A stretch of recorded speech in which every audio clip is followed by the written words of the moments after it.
सकाळपासून एवढा पाणी होता चालूच होता. आता उघडलं थोडा, तर आता कपडे तरी थोडे सुकून राहिले. तर खूपच कपडे नाही सुकत त्याच्यानं मग वासही मारते कपड्याचा. आता थोडं बरंही वाटून राहिलं. मला एक सांगायचं होतं. पोरी आता ही वडिलांसाठी ना पोरी परक्याच आहे, पराया धनच आहे. कारण आता बी पोरातनं पोरीमध्ये आताही म्हणजे भेदभाव करतेतच ते. आता सगळी ते प्रथा तर मिटली होती, पण मिटली नाही आहे अजून बी मनामध्ये आहेच की आता बी कोणाले पोरी होते तर नाही मग त्याला पोरगच पाहिजे. तर पोरासाठी म्हणजे पोरग पाहिजेच म्हणते लाता देवाले. ते भाकर दे ना दे म्हणजे आपलं वंश पिढी चालासाठी. पोरीतनं खरंच ना भेदभाव अजूनही कमी झालेला नाही आहे. तर आमच्याच इथं म्हणजे बाबांनी ना, आम्ही 4 बहिणी आहोत. बाबांनी ना आम्हाला म्हणजे कधीच म्हणजे पराय धनच म्हणूनच म्हणजे हमेशा पराय धन लोकांच्याच घरी जाणार आहे म्हणे, पोरी लोकांच्याच घरी जाणार आहे, बस असंच म्हणत राहे. म्हणजे पोरीले शिकवलं पाहिजे कोण नाही, असं काहीच नाही. आणि म्हणजे फक्त एक लाडाचा आमचा एक लहान भाऊ, बस त्याचाच लाड होता. आई बाबांना त्याचाच, फक्त जो सगळ्यात लहान होता त्याचाच लाड करे.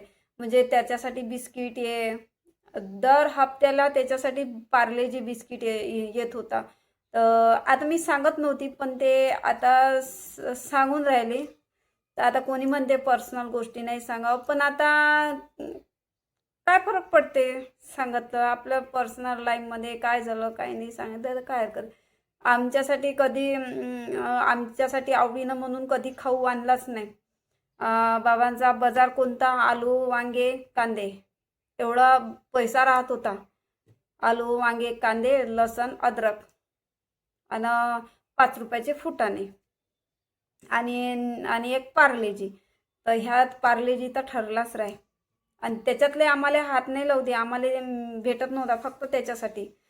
आणि म्हणजे काही खावासही वाटे ना आम्हाला, तर कधी आम्हाला म्हणजे मन खुलून बोलताही नाही आहे. आईबाबाच्या समोर कधी बोलताही नाही आहे का नाही बाबा आता मला हे खायचं आहे, कधीच नाही. म्हणजे ओरडतच होते. म्हणजे पैसा खूप होता, असं नाही का गरीब होते, गरीब नाही होते. बाग बगीचा होता तेव्हाच्या म्हणजे मी लहान असताना 30-40 हजाराले बगीचा खपे. तर तुम्ही सांगा तेव्हा सालाचा माणूस राहत होता. तर मग घरामध्ये तरी बाबाने म्हणजे बाबाचा स्वभाव एक वेगळाच होता. आताही आहे स्वभाव, म्हणजे एकदम असे सनकी स्वभाव आहे. म्हणजे मला तर भीतीच वाटे. बाबाच्या समोर कधी बोलत नव्हतो, कधी जेवण नाही करत होतो बाबाच्या समोर. म्हणजे एवढा बोलत होता. धनाडो ढेकलो याच्याशिवाय आम्हाला बोलणं भेटलंच नाही. तर असंच बोलणं होतं बाबाचं. तर म्हणजे लेकराचा लाड म्हणून कधी केलाच नाही, कधीच नाही. कधी आवडीनं आईनं बाबानं कधी दोघांना बी लाडानं कधी बोलले, कधीच नाही. 6 वाजले का आई कट करायचीच सकाळपासून. म्हणजे थोडंसं झोपलं असलं तेवढ्यासाठी पण खूपच येत. म्हणजे आता त्याचं थोडंसं समजून घ्यायला लागते, कारण वावराचे काम करावं लागे तिले बी. आणि 6 जण आम्ही, तर 6 जणाचं कराले आणि वावराचंही करणं कंटाळून जात होती. म्हणून त्या परिस्थितीनं आई वागत होती तशी, म्हणून ते चिडचिड होत होती तशी. म्हणजे कोणी आराम करताना दिसलं तर ते तिला बर्दाश्त नाही होय. म्हणजे माणूसचं आम्ही पुरीनं अगर आराम केला लोटून राहिला ना, तर थेट तिच्या पोटात खूप आहे. म्हणजे कसं तिले सतत काम करणं तिले आराम म्हणून मिळतच नव्हता. आणि बाबाचंही वरून बोलणं चालणं, बाबाचाही स्वभाव थोडा वेगळाच होता. तर आदले बिस्किट खायचं मन झालं होतं लेकरायचं. म्हणून मी 3च घेतो.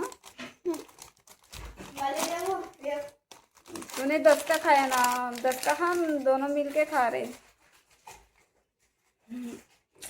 तर मी जशी लेकराचं पुरं करतो ना तसं आमच्या घरी नव्हतं. आम्हाला म्हणून असं म्हणजे कधीच असं भेटत नव्हतं. गरिबी होती, म्हणजे माझ्या वेळेस तर गरिबी नाही होती म्हणा तेवढी, पण थोडीफार होती. कधी म्हणजे लाईन चालली जाय तर पीठ नाही राहत होतं, म्हणजे खेड्यावरून दुसऱ्या गावात बाजार दळण आणायला जायचं ना, जात होते. मग कधी लाईन नाही राहायची तेव्हा, म्हणजे लाईन 3 फेजची लाईन येवाचीच होती.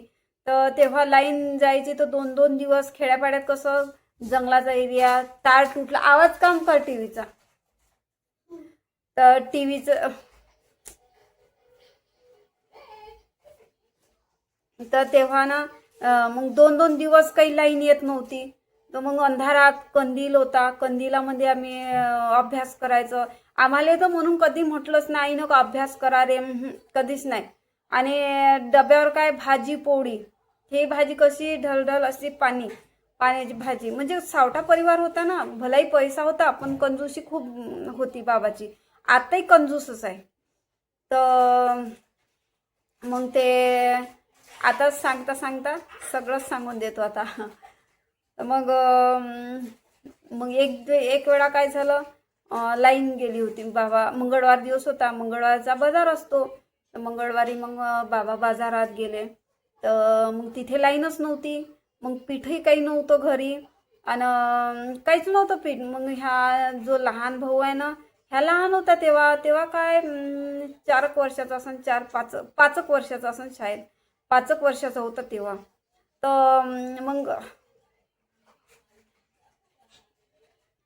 तर मग तेव्हा मला ना चक्कर येत आहे.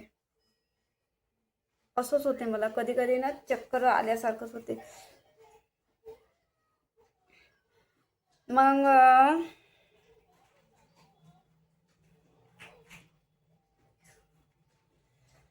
माहिती नाही काय होत आहे. तर एकदम गर्कन असं घुमल्यासारखंच लागलं मला. जो द्या, टेन्शन नाही घेत मी. मग लाईन गेली होती तर मग बाबा आलेच नाही. मग त्या दिवशी दळण मग आणलंच नाही. घरी पीठही नव्हतं, तेल पण नव्हतं, भाजीला काहीच तेल नाही, काही नाही. मग आम्ही 6 जण, मग काय बनवायचं काय नाही. तेव्हा म्हणजे मला तेवढा थोडाफार समज होता, एवढी लहान नव्हती तेव्हा. म्हणजे तेव्हा मी असून तरी 5वीत असून शाळेत मी. हो 5वीत असन मी तेव्हा. तर मग ना आलेच नाही बाबा, त्या दिवशी आलेच नाही. मग रात्रीनं मग आता काय बनवावं, आईले विचार पडला. मग आईनं काय केलं, मग आता काहीच नाही. तर मग आईनं मग ज्या तुरी राहते ना, सगळ्या तुरी, मग तुरीच्या घुगऱ्या केल्या, घुगऱ्या बनवल्या. आणि आम्ही सर्वांनी खाल्ल्या. त्याच्यात तेल नाही, काही नाही, फक्त मीठ आणि थोडंसं तिखट टाकलं आणि तेच खाल्लं आम्ही. आणि जो लहान होता ना, त्याने बिलकुल हात नाही लावला. तो म्हणे मी खातच नाही. तर मग आता काय करावं. आणि खूप रडत होता. भाजी पोळीच पाहिजे म्हणे, भाजीच पाहिजे, पोळीच पाहिजे, असाच करे. मग इतका रडत होता ना, तर खूप रडत होता. मग आता काय करावं. आणि पूर्ण आदिवासीच आहे आमचं एक घर होतं. आणि तेव्हा म्हणजे आईची जे मावस बहीण आहे ना, तर त्याची पोरगी म्हणजे तिथे शाळा चालू झाली होती, वस्ती शाळा चालू झाली होती. तर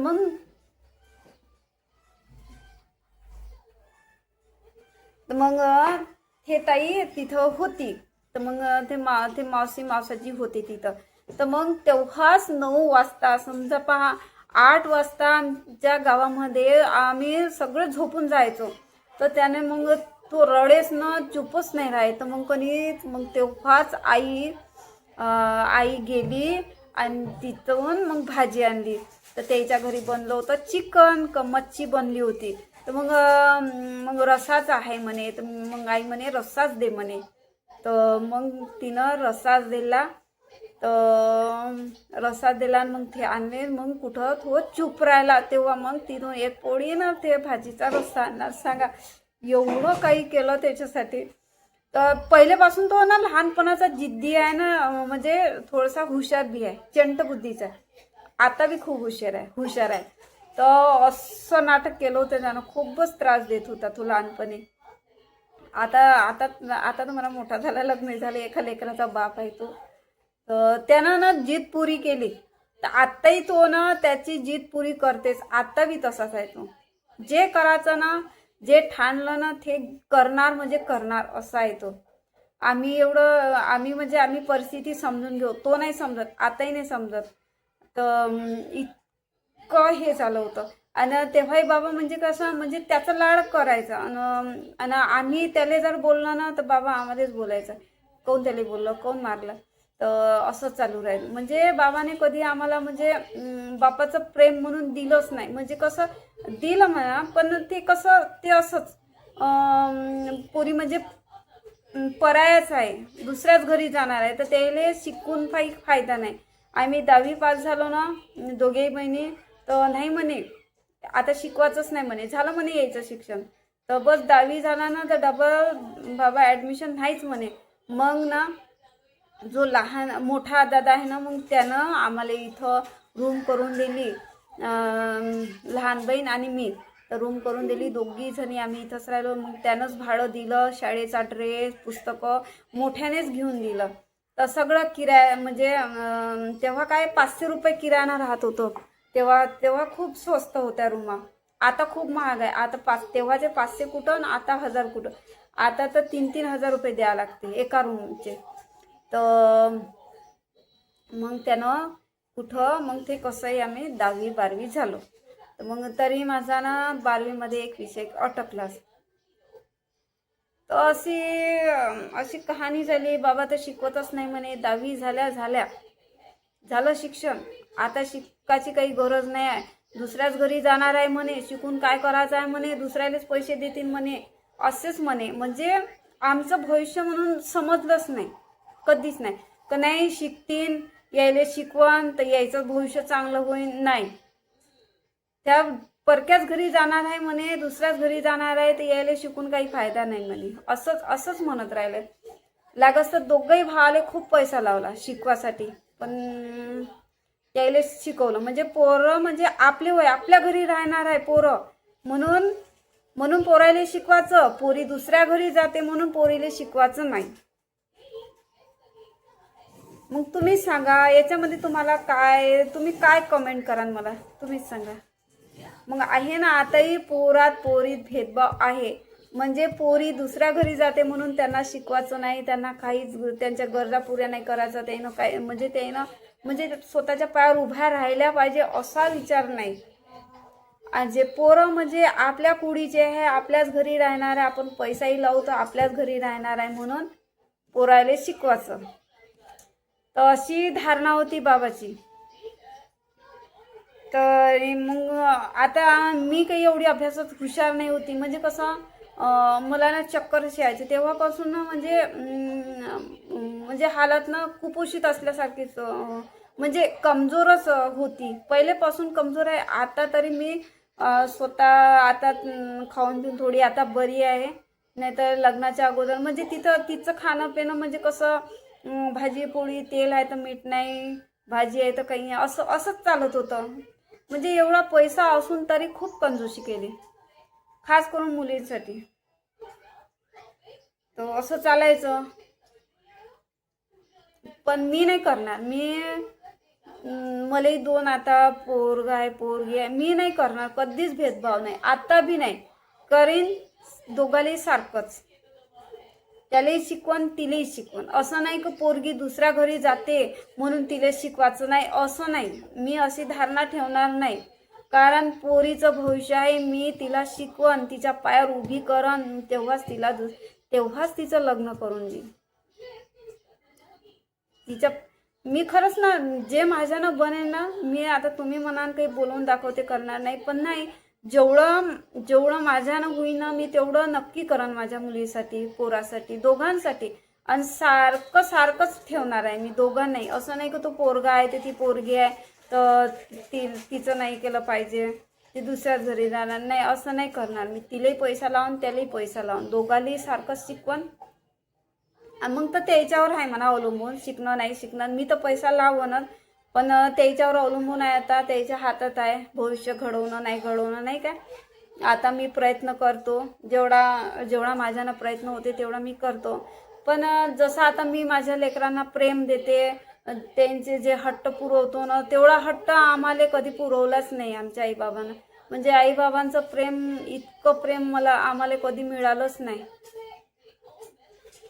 पण एवढं नक्की शिकवण मिळाली हे परिस्थिती पाहून ना, तर मला म्हणजे घर कसं चालवायचं, काय चालवायचं हे शिकले आईबाबाकडून, हे गुण मिळाले. आणि कसं पण पहा, एवढं म्हणजे बाहेर ठिकाणी मग किरायानं राहिलो ना, बाहेर ठिकाणी असून असं नाही का आम्ही आता बाहेर ठिकाणी राहतो तर आम्ही आमच्या मतानं काही करू, नाही. आम्ही दोघेही बहिणी राहिलो, दवाखान्यात काम केलं, रात्रीनं एकटं काम केलं, पण कधी गलत कामं नाही केले, कधीच नाही. आई बापाचा सन्मान ठेवूनच राखला, आत्ताही आई बापाचा सन्मान ठेवूनच राखत आहे. मी एकटी आहो, आता 2 मुलं घेऊन आहे ना, तरी आई बापाचा सन्मान आले मी ठेस पोचवली नाही. मी जे तर ते मग काय म्हणते तर इज्जतीनंच मी राहून राहिली. आताही इज्जतीनं, पहिलेही इज्जतीनं राहत होती, आताही इज्जतीनंच राहते. आणि जे बाकी काही लोक बोलतात ना, त्यांना तर तोंड आहे. पण मला माहिती आहे की मी इज्जतदार आहे, इज्जतदारीनंच राहून राहिली. तर असं केलं बाबांनी काही म्हणजे त्यांचा ते म्हणजे कष्ट करत होते ना, तर कष्ट करणारे माणसानं थोडे चिडचिड राहतेच, थकून जाते. तर वावरामध्ये म्हणजे सकाळी पासून वखर नांगरणं, बाबाने कधी बापाचं प्रेम नाही पाहिलं, सांगत होते बाबा. आणि आईनं सुद्धा आई बापाचं प्रेम नाही पाहिलं, म्हणून ना ते थोडेसे म्हणजे त्यांचाही स्वभाव थोडासा आणि कष्टी होते. कष्टी असल्या म्हणजे ते कामाला जाणं, तिकून येणं, थकणं, प्रत्येकाचा स्वभाव वेगळा असतो. किती कष्ट करतील ना, तरी लेकरासाठी मोह माया लागते, पर्याय म्हणून समजत नाही. तर पण आई बाबाचा थोडा स्वभाव वेगळा होता, चिडचिडेच होते. असं आहे. तर चला, व्हिडिओ कसा वाटला, जे माझ्या मनात होतं ना ते तुमच्यासोबत शेअर केलं. मनात ठेवल्यानं दिमागामध्ये असर पडते. त्याच्यासाठी ना, जे आपल्या मनामध्ये आहे, जे आपल्याला सांगूशा वाटलं, असं काही जरुरी नाही का आपले पर्सनल लाईफ आहे तर आपण सांगितलं नाही पाहिजे. कारण हे पब्लिक आहे, सोशल मीडिया आहे, तर काय झालं, काय फरक पडते. जे मला वाटलं ते सांगितले, जे माझ्या घरची परिस्थिती होती ते सांगितले मी, का आई बाबा कशी वागत होते, काय कसं चालायचं. तर चला मग, नवीन असाल तर चॅनलला सबस्क्राईब, लाईक नक्कीच करा आणि तुमचा सपोर्ट भरपूर असू द्या.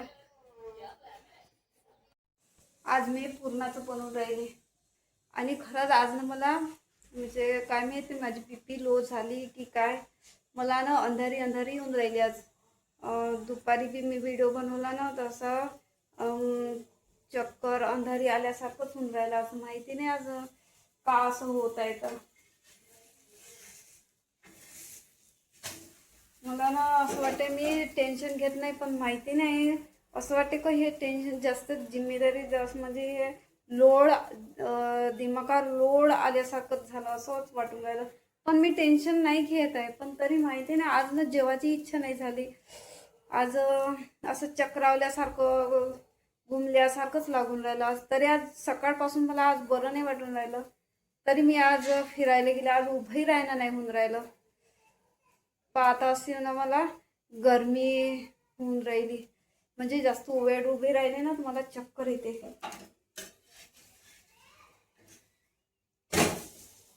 आज खरं आता असं वाटते मला की माझी तब्येत बिघडणार, असंच वाटून राहिलं. खूप बेकार लागून राहिलं आता मला. पटकन आता मी पुऱ्या तर नाही बनवल्या, आज पुरणाचंच बनवलं, थोडंसंच बनवलं. आता मी काही जास्त बनवत नाही. चला, मी नंतर बोलते. आता मला ना अंधारी येऊन राहिली आता.